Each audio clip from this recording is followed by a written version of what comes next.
اور اٹھنے بیٹھنے کی طاقت نہ رہی، نماز ہی بیٹھ کے پڑھنے لگے۔ تو سوچا کیا ہو گیا، استغفار بھی ہو رہا ہے، درود شریف بھی پڑھا جا رہا ہے، توبہ استغفار بھی ہو رہا ہے، دوائیاں بھی ہو رہی ہیں، کوئی افاقہ نہیں ہو رہا۔ ایک دن خواب میں جناب رسول اللہ صلی اللہ علیہ وسلم تشریف لائے تو حضور سے شکایت کی، یا رسول اللہ صلی اللہ علیہ وسلم میری بیماری بڑھتی جا رہی ہے، دوائیاں چل رہی ہیں، کوئی دوا افاقہ نہیں کر رہی۔ تو حضور نے فرمایا یہ بیماری تو تم نے خود مول لے رکھی ہے، تم نے خود مول لے رکھی ہے۔ فرمایا حضرت وہ کیسے؟ سمجھ میں نہیں آئی بات۔ صبح کو اٹھ کے کسی سے پوچھا، کوئی سمجھ میں کسی کی نہیں آئی، یہاں تک کہ ایک دن لیٹے تھے، لاٹھی برابر میں رکھی تھی چارپائی، ایک بلی آئی اور اس کے پیچھے اس کے بچے، ایک اژدہا اندر سے نکل کے آیا بل میں سے اور ایک بلی کے بچے کو پکڑ لیا اور پکڑ کے ایک بھاگنے لگا۔ تو انہوں نے دیکھ رہے تھے لیٹے ہوئے، انہوں نے اٹھا کے لاٹھی جو ماری اس کے اژدہے کے، وہ بچے کو چھوڑ کے بھاگ گیا، جان بچا کے بھاگ گیا، اور وہ بلی کا بچہ بھاگ گیا اور بھاگ کے بلی کے پاس پہنچ گیا۔ بلی نے دیکھا، بچے کو چوما چاٹا اور پھر یوں منہ پھیر کے ان کی طرف کو دیکھا، ان بزرگ کی، گویا کہ شکریہ ادا کیا۔ اس کے بعد سے تندرست ہونے شروع ہو گئے، جلدی سے تندرست ہو گئے۔ جب تندرست ہو گئے تو فرمایا خواب میں پھر رسول اللہ کریم صلی اللہ علیہ وسلم یا رسول فرمایا یا رسول صلی اللہ علیہ وسلم اب تو میں بھلا تندرست ہو گیا ہوں، تمام تندرست ہو گیا ہوں۔ آپ نے فرمایا تمہیں پتہ بھی ہے یہ تندرستی کیوں ملی اور بیماری کیوں آئی تھی؟ فرمایا میں تو نہیں سمجھ سکا۔ فرمایا تم نے ایک بلی کے ڈنڈے لاٹھی ماری تھی خام خواہی، اس بلی کے تم نے لاٹھی ماری خام خواہی، اس بلی نے بد دعا کی اللہ تعالیٰ سے، تو اس کی وجہ سے تم مصیبت کے اندر مبتلا ہو گئے۔ اور جب تم نے وہ بلی کے بچے کو اس اژدہے سے چھڑایا، لاٹھی ماری اور وہ اژدہا چھوڑ کے بھاگ گیا اور بلی کا بچہ ماں کے پاس پہنچ گیا، تو بلی بڑی خوش ہوئی اور اس نے تمہاری طرف کو دیکھ کر تمہارا شکریہ ادا کیا اور اللہ تعالیٰ سے دعا کی کہ اللہ اس کی مصیبت کو دور کر دے۔ تو اس بلی کی دعا کی برکت سے اللہ نے تم کو شفا عطا فرمائی۔ تو جانوروں کی بھی بد دعائیں لگتی ہیں۔ یہ ساری چیزیں جو جین وغیرہ جو اختیار کیے ہوئے ہیں، یہ ساری بزرگوں کی صحبت میں رہ کے کری ہیں۔ پہلے غیر مسلم خانقاہوں میں اللہ والوں کے پاس بھی رہا کرتے تھے، بلکہ مرید بھی ہو جایا کرتے تھے بغیر ایمان کے ہی۔ مرید ہو کر رہتے تو ان کو وظیفہ بتایا جاتا تھا، سب طرف سے توجہ ہٹا کے ایک طرف توجہ لائی جاتی تھی۔ اس کے بعد حضرت مولانا رشید صاحب گنگوئی رحمۃ اللہ علیہ نے اس پر سختی سے پابندی لگائی تھی۔ فرمایا کوئی بالکل غیر مسلم جب تک مومن نہ ایمان قبول نہ کرے مرید نہ کرے۔ جب وہ مجاہدات کریں گے اور ریاضات کریں گے تو ہو سکتا ہے ان کو کشف ہونے لگے، اور جب کشف ہوگا تو وہ یہ سوچیں گے اسلام کی بھی ضرورت نہیں، یہ تو بغیر اس کے حاصل ہو رہا ہے ہمیں، تو اسلام کو بیکار سمجھیں گے، اور اللہ کے یہاں بغیر اسلام کے عمل قبول نہیں۔ دنیاوی نفع حاصل ہو جائیں گے، منتر تنتر جنتر حاصل ہو جائیں گے، لیکن اللہ کے یہاں قبول نہیں ہے۔ اس لیے مولانا گنگوئی رحمۃ اللہ علیہ نے اس پر پابندی لگائی، اس کے بعد سے یہ بند ہوا، ورنہ بزرگوں کے پاس خانقاہوں میں غیر مسلم رہا کرتے تھے، اور جب وہ جاتے تھے اپنی زبان میں وہی ترجمانی جو ان بزرگوں سے سیکھی وہ کرتے تھے، سمجھے؟ اب تم دیکھتے ہو پانی بھی چھان کر پیتے ہیں جینی، اور جب چلتے ہیں ننگے پیر چلتے ہیں، کوئی جانور پیر کے نیچے کیڑی مکوڑا نہ آ جائے اور جیو ہتیا نہ ہو جائے۔ تو یہ اس طریقے سے قربانی یہ سب بزرگوں سے سیکھی ہے، اور اللہ تعالیٰ کے نیک بندوں کی صحبت کا اثر ہے۔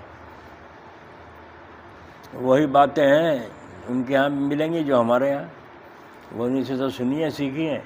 تو اس لیے میں نے کہا بھائی جانوروں کی بھی بد دعائیں۔ حضرت سلیمان علیہ السلام کے اوپر ایک مکوڑا چڑھ گیا، جب یہاں اوپر کو آیا تو اس نے زور سے ہاتھ مارا، وہ جا کے پڑا نیچے بہت دور، اب نیچے گرا، چوٹ لگی، یوں گھوما پھرا، چکر کاٹے اس نے۔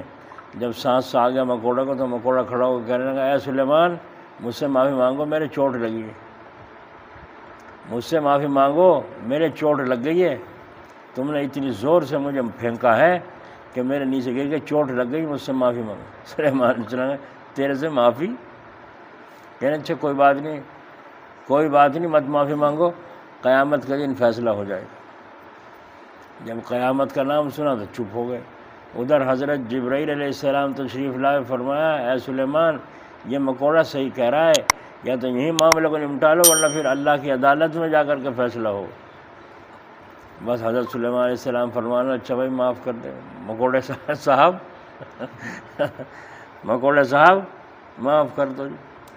تو دیکھا آپ نے اللہ کی مخلوق، اسی لیے فرمایا تم زمین والوں پر رحم کھاؤ، آسمان والا تم پر۔ جانور کو بھی ایک جانور کے سامنے ذبح کرنے کو منع فرمایا، مکروہ ہے، یہاں تک کہ اس کے سامنے چھری بھی تیز نہ کرو، اور جب اسے ذبح کرو تو ٹھوٹی چھری نہ ہو، تیز چھری رکھتے کام تمام، نس کٹ جائے ایک دم۔ جب نس کٹ جائے گی ایک دم، دماغ کا تعلق نس کا کٹتے ہی ختم ہو جائے گا، اس کو تکلیف نہیں ہوگی۔ اور ٹھوٹی چھری تم رگڑتے رہو گے تو دماغ کو اس کو صدمہ پہنچتا رہے گا، تکلیف پہنچتی رہے گی، اس کا سبب تم بنے۔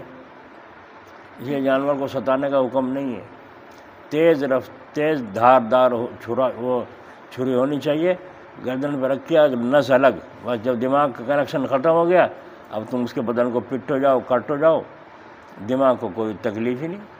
جب تک کنیکشن ہی ختم ہو گیا، تکلیف سے جب ہوگی جب دماغ سے ہو، تو اس لیے دل کا تعلق اللہ کے ساتھ جوڑنے کے لیے ضرورت ہے اللہ تعالیٰ سے توبہ استغفار کرنا۔ اللہ تعالیٰ اپنے فضل سے توفیق عطا فرمائے۔ حالات اچھے نہیں ہیں، بہت دل و دماغ پر بوجھ ہے، جیسے ہم خوش ہو رہے تھے یہ بھاجپا گر جائے گی اور یہ ہو جائے گا وہ گر جائے گی، اور یہ بد امنی ملک میں سے ختم ہو جائے گی، تعصب کی بنیاد ختم ہو جائے گی، نہیں، بلکہ تعصب کی بنیاد اور بڑھتی جا رہی ہے،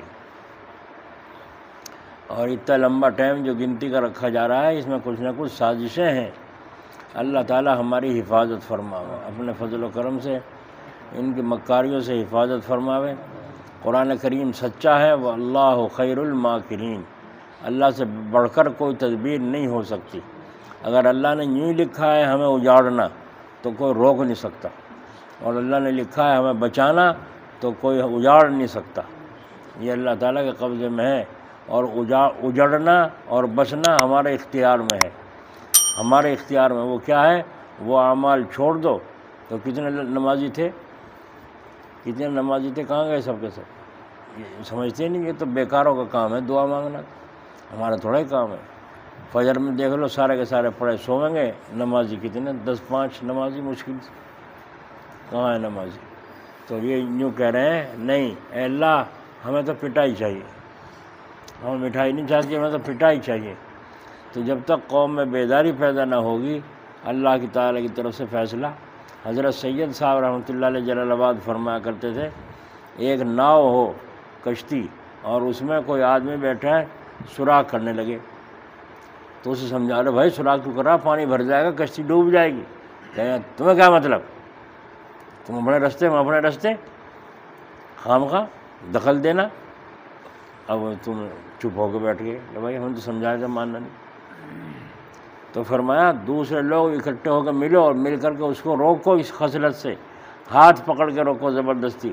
اگر تم ایسا نہیں کرو گے وہ سوراخ کر دے گا، پانی بھر جائے گا تو تم بچ جاؤ گے، ہے نا؟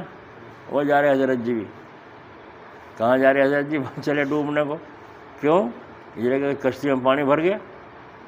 یہاں تو سب کے ساتھ ہوگا جو کچھ ہوگا، سردی ہوگی سب کو لگے گی، نمازیوں کو بے نمازیوں کو سب کو لگے گی نہیں، ہاں جی، اور جب گرمی ہوگی تو سب کو لگے گی نہیں لگے گی، کہ نمازیوں کو نہیں لگے گی بے نمازیوں کو نہیں لگنے کی، نمازیوں کو نہیں لگنے کی، کسی کو کوئی ہے اس میں فرق؟ سب کے لیے عام ہے۔ تو جیسا موسم ہوگا ہاں وہاں بچیں گے، وہاں اللہ تعالیٰ کے الگ کر دے، وَامْتَازُوا الْيَوْمَ أَيُّهَا الْمُجْرِمُونَ، وہاں اللہ تعالیٰ کہہ دیں گے اے مجرموں، دنیا میں تم ایک ساتھ رہتے تھے نمازی بے نمازی جی، اور بد اور نیک، آج الگ الگ ہو جاؤ، نیکوں کی صف الگ، بدوں کی صف الگ۔ سمجھ میں آئی بھائی؟ تو اس کا فکر سوار ہونا چاہیے دل و دماغ پہ۔ اللہ ہمیں نیکوں کی صف میں جگہ نصیب فرمائے۔